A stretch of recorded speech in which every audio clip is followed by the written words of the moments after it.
Good evening, नमस्कार all of you. सभी मेरे प्यारे दोस्तों का माही ऑनलाइन क्लासेज में हार्दिक स्वागत है, अभिनंदन।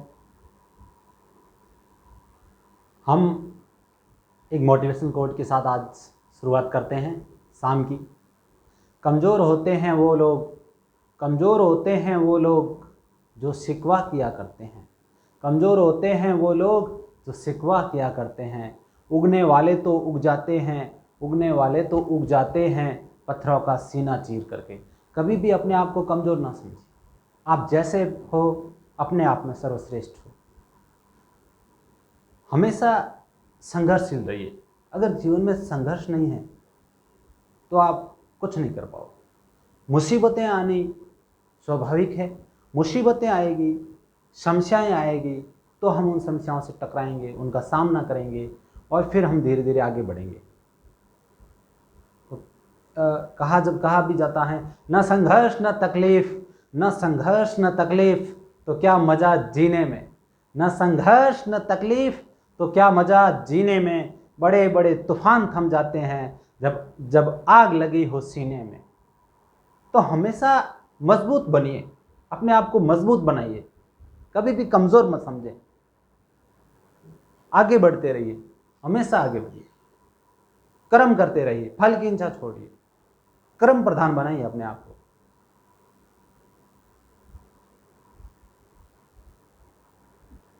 तो कर्म करते रहिए, बाकी सब कुछ ऊपर वाले पे छोड़ दीजिए।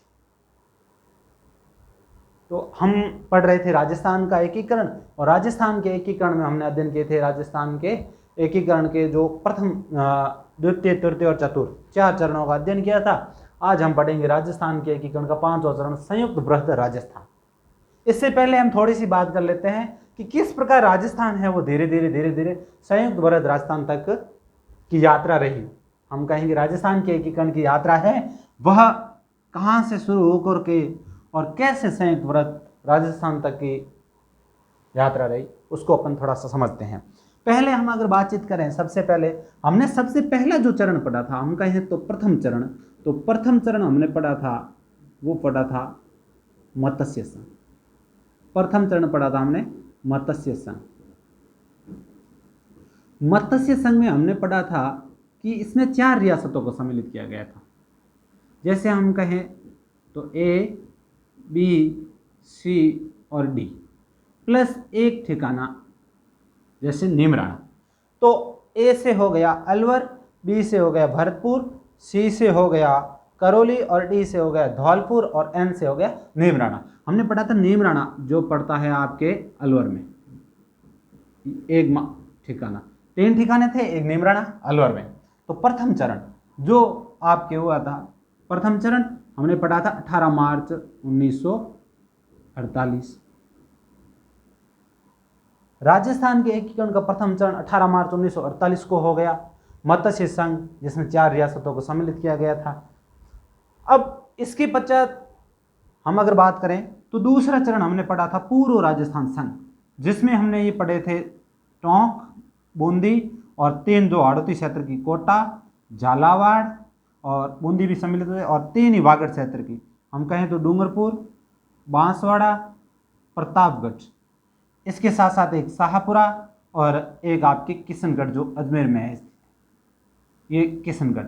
इनको मिलाकर के कुल मिलाकर के 9 रियासतें प्लस 2 ठिकाने, रियासतें 9 और 2 ठिकाने,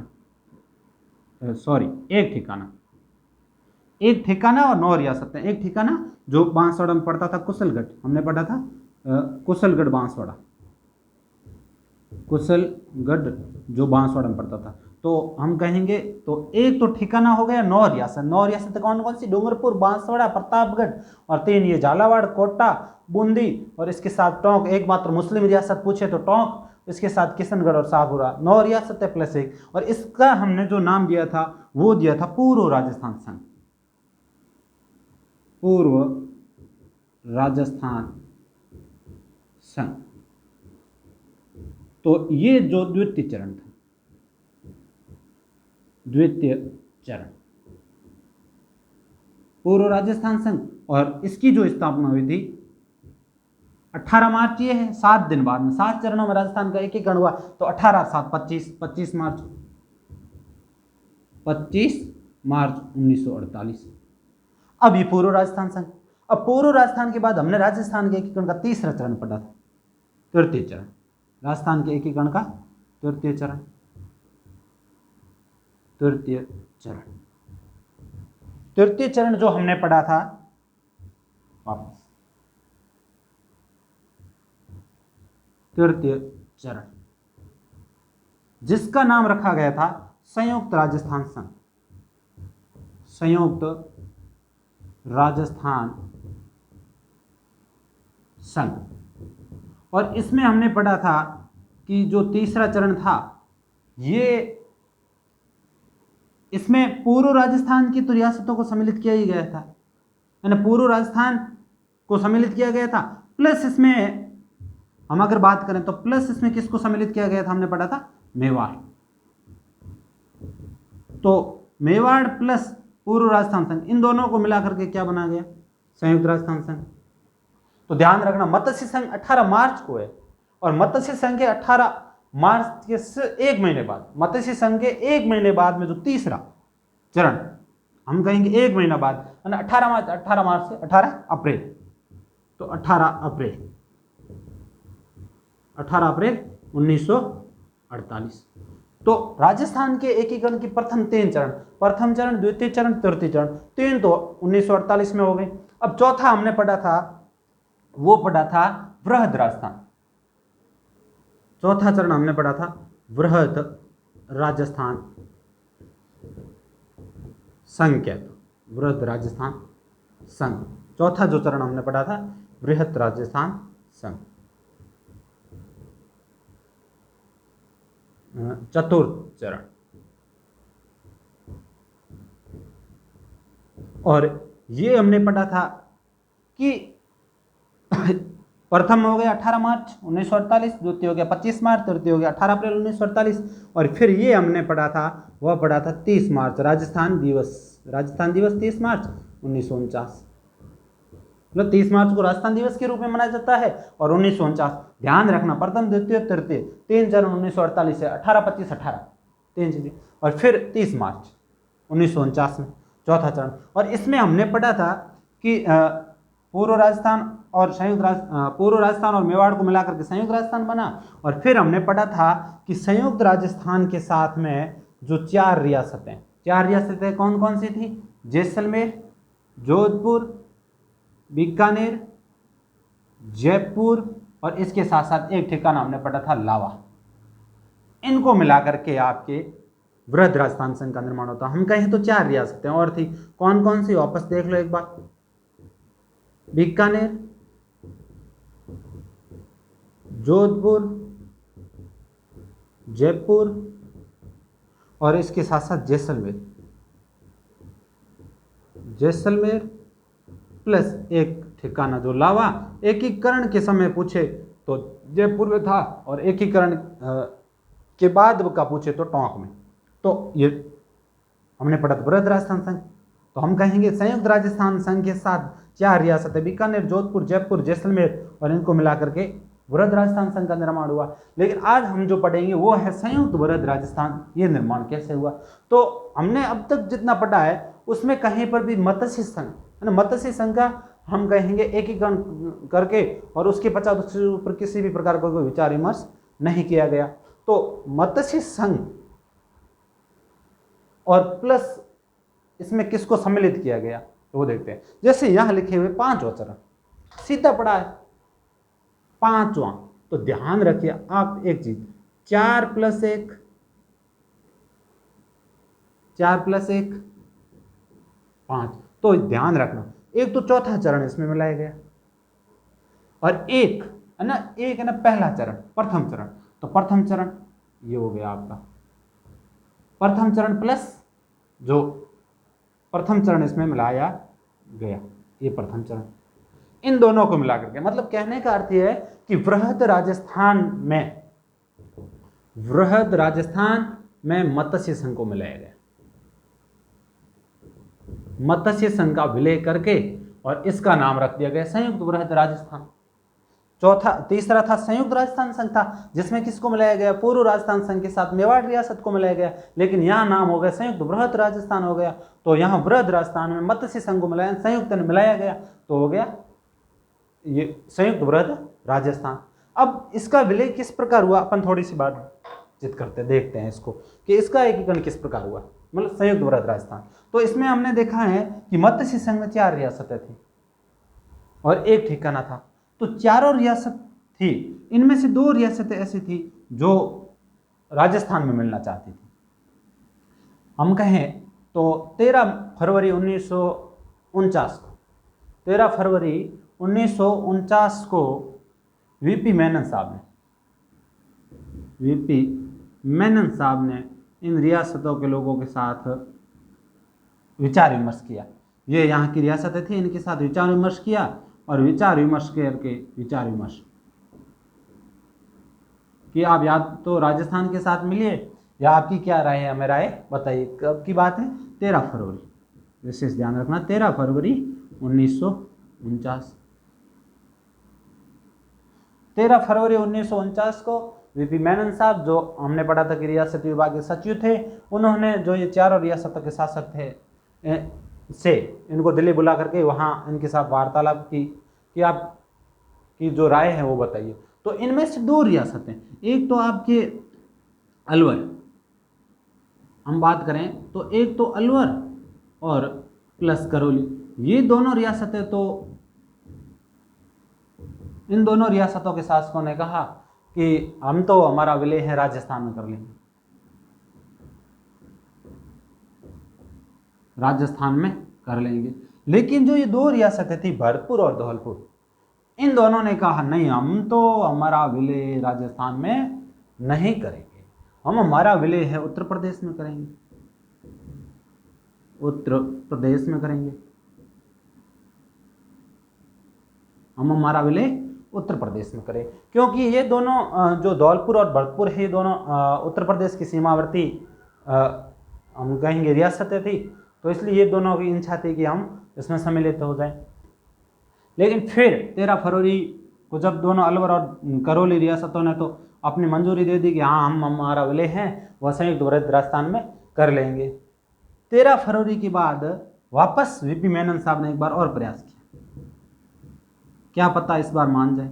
वीपी मेनन साहब ने 13 के बाद 13 मार्च, ध्यान रखना 13 मार्च 1949 को वीपी मेनन साहब ने एक बार और प्रयास किया दोनों रियासतों के साथ, भरतपुर और धौलपुर, इन रियासतों के साथ वापस एक बार वार्तालाप की कि किसी न किसी प्रकार है जो मत्स्य संघ है वो पूरा का पूरा राजस्थान में मिले, क्योंकि मत्स्य संघ का विघटन नहीं करना चाहते थे, इसको पूरा का पूरा राजस्थान में मिलाना चाहते थे। इसलिए 13 मार्च 1949 को एक बार फिर वीपी मेनन साहब ने, हम कहें तो, प्रयास किया।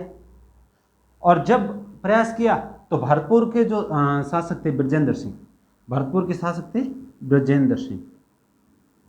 ब्रजेंद्र सिंह, इन्होंने कहा ठीक है हम हमारी रियासत का तो विलय कर लेंगे। अब धौलपुर वालों को क्या करें, तो उसमें हमने पढ़ा कि मत्स्य संघ जो राज प्रमुख बनाए गए थे धौलपुर के उदयभान सिंह थे, उनको बनाया गया था। तो उदयभान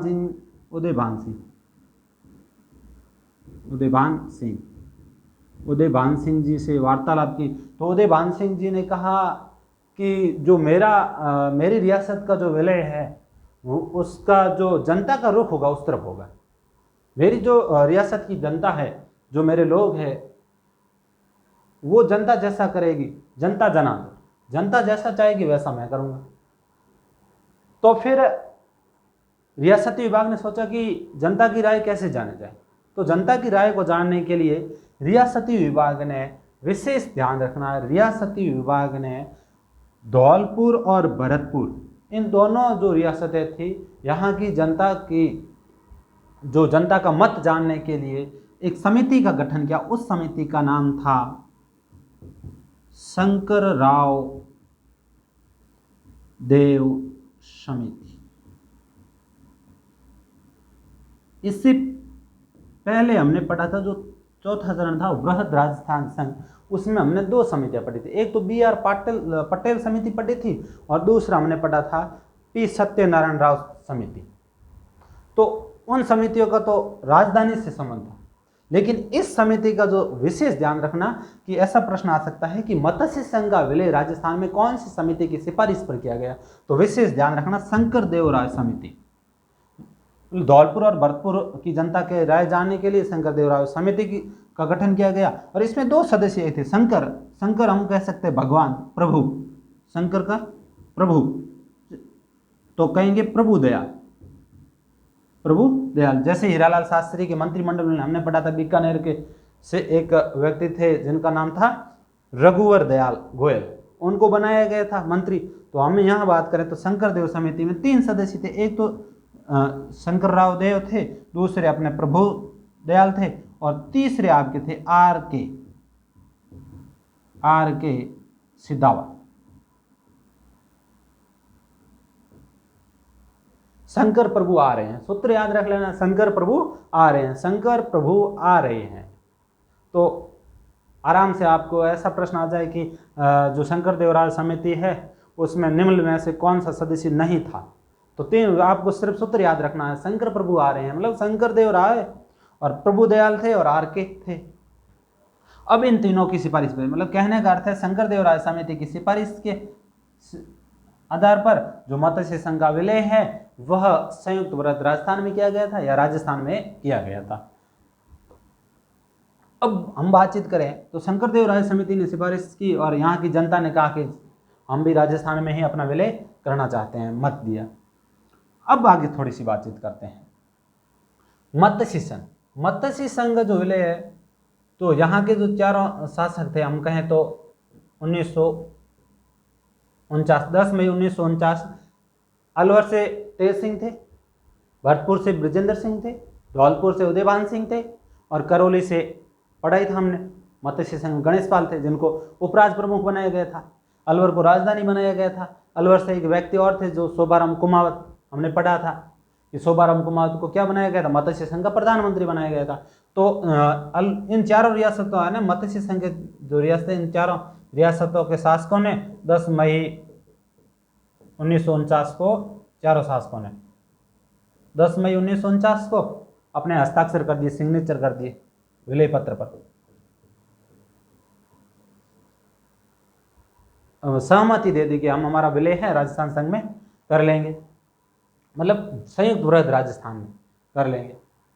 धौलपुर ने थोड़ी आनाकानी करने के बाद सबसे जो लास्ट में हम कहे तो भारतीय संघ में विलय के लिए जो हस्ताक्षर किए थे वो धौलपुर के शासक उदयभान सिंह ने किए थे। ध्यान रख लेना, 14 अगस्त 1945 सबसे लास्ट में विलय पत्र पर जो हस्ताक्षर करने वाले 14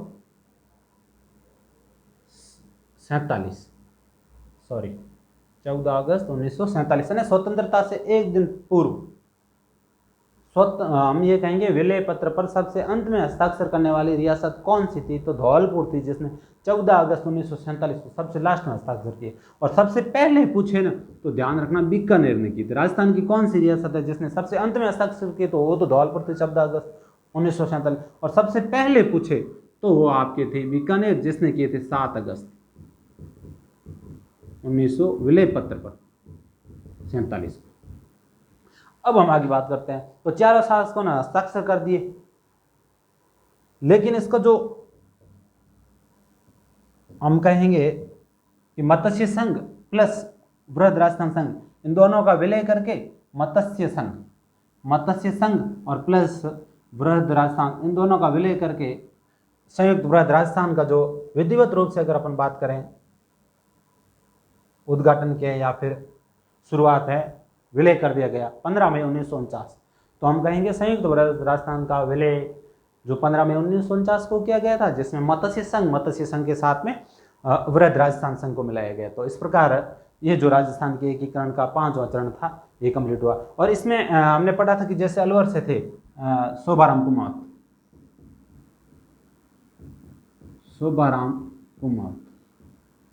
ये मत्स्य संघ के प्रधानमंत्री थे, लेकिन इनको हीरालाल शास्त्री मंत्रिमंडल में, हीरालाल शास्त्री जी जो प्रधानमंत्री थे, उनके मंत्रिमंडल में मंत्रिमंडलीय सदस्य बना दिया गया। किसको? शोभाराम जी को, जो मत्स्य संघ के प्रधानमंत्री थे। उनको हीरालाल शास्त्री मंत्रिमंडल ने 5वें चरण में शोभाराम कुमावत को मंत्रिमंडल सदस्य बना। राजधानी शंकरदेव राय राजधानी जो हमने पढ़ा था BR पाटिल समिति की सिफारिश पर जयपुर ही बनी रही। और राज प्रमुख हमने पढ़ा था जयपुर से थे, जो आजीवन राज प्रमुख बने रहेंगे, जो मान सिंह द्वितीय थे। तो ऐसा पूछे ना कि संयुक्त वृहद राजस्थान संघ के राज प्रमुख कौन थे, तो मान सिंह सेकेंड। और महाराज प्रमुख हमने पढ़ा ही था, जो वृहद राजस्थान में थे वो स्वयं के स्वयं रह जाएंगे ना, उदयपुर के थे भोपाल सिंह जो महाराज प्रमुख।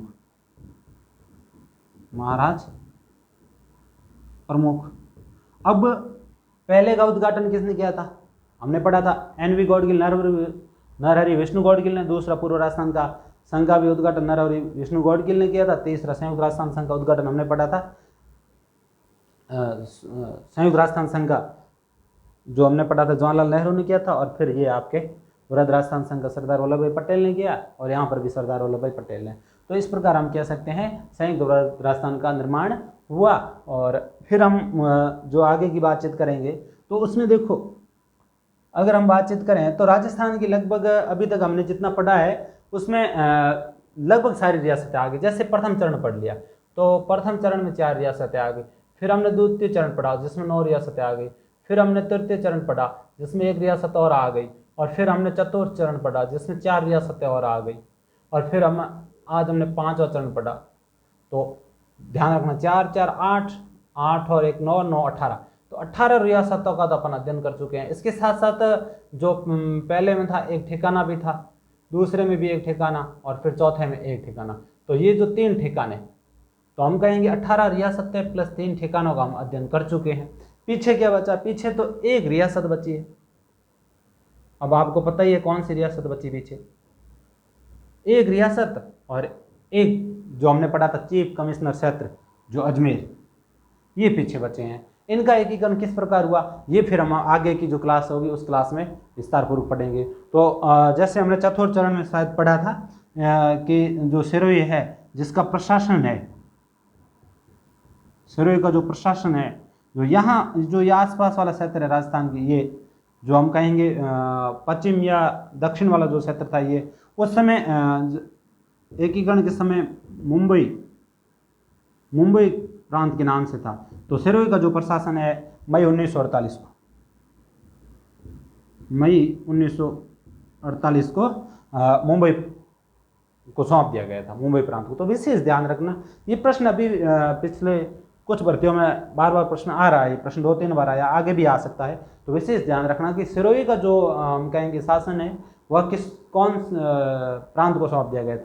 तो इसमें ऑप्शन में गुजरात आता है, गुजरात है, MP है, या फिर मुंबई भी आता है, UP भी आता है। तो विशेष ध्यान रखना मुंबई। तो इस प्रकार ये हुआ।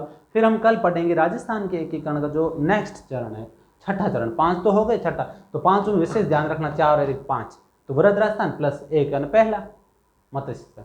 तो इस प्रकार राजस्थान के एकीकरण 5 चरण तक पूर्ण हुआ। फिर हम पढ़ेंगे छठा चरण जो कल पढ़ेंगे। Thank you. आपका प्यार एवं स्नेह माई क्लासेस के प्रति हमेशा बना रहे, और आपके सहयोग, आपका सुझाव, आपका मार्गदर्शन सहर्ष आमंत्रित है। धन्यवाद। जय हिंद, जय भारत।